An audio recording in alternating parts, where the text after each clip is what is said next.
All right, so I got a 2008 Chevy Silverado 1500 extended cab. Have a leak in kind of this area. Not horrible, but definitely a little wet. So kind of figured it out, kind of just wait for a dry day, hosed it down, and found like a little bit of water coming in through kind of this area, kind of from here down with garden hose. So kind of traced it to being the vent. Couldn't find any decent videos on YouTube explaining how to get to the vent, so I figured to make one. Pretty simple, pretty straightforward. I was afraid I was gonna have to pull the bed. Thankfully, I don't. You do have to pull the rear seats, so just loosen those up. There's a bunch of other videos, a couple of bolts under here. These guys, just loosen them up, then you can get the back seats off. And then basically you have to pull the insulation. You can get to it.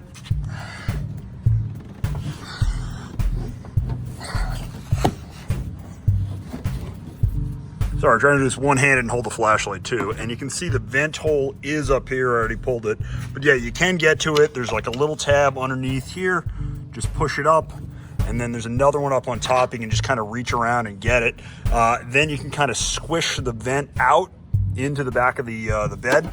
And if you don't have enough clearance, you can use a pry bar. That's what I did, and just kind of use it as a poker. Just kind of push it down and it'll pop down. There is underneath enough room in here. You can see it up in there. That's where the vent hole is.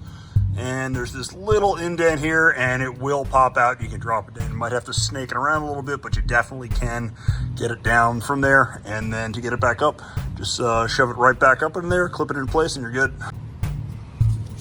All right, so gonna get the vent. Sneak it up through here.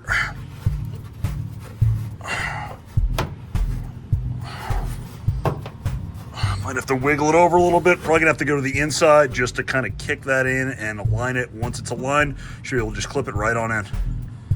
All right, so just pulling the carpeting out of the way. You can see the vent's kind of partially in. Just gotta straighten it out and clip it.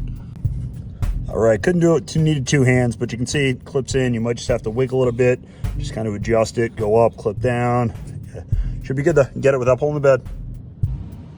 All right, so this is the cab vent, I guess the pressure regulator vent. And when they get old, the rubber gets real brittle and snaps off. You can see here, I was missing 4 of the 5 flappers on mine, so definitely need to be changed. So basically what we're looking at here is this is the cab side. And this would be the inside from the, obviously from inside the truck. So you reach up, stick it in. There's like a little clip here and a little clip here on the bottom. What I did was went up past the hole, kind of went down, and then shoved it back in. If you have difficulty getting to the top to shove it back in, you might also have to, take a pry bar or something to be able to reach in from the side and just push it just a clip. Or if you can get to it, you can also, I got my fingers inside of it and was just able to just pull just so it goes past the clip and clips in. But yeah, they can, the rubber can go here and allow a leak, or it can get in through here if the flappers are gone. So yeah, these are cheap, really easy to change. Definitely worth doing. I think I paid like 20 bucks on eBay. So yeah, change them if you got any leaks back there. It's just gonna get worse and make your interior really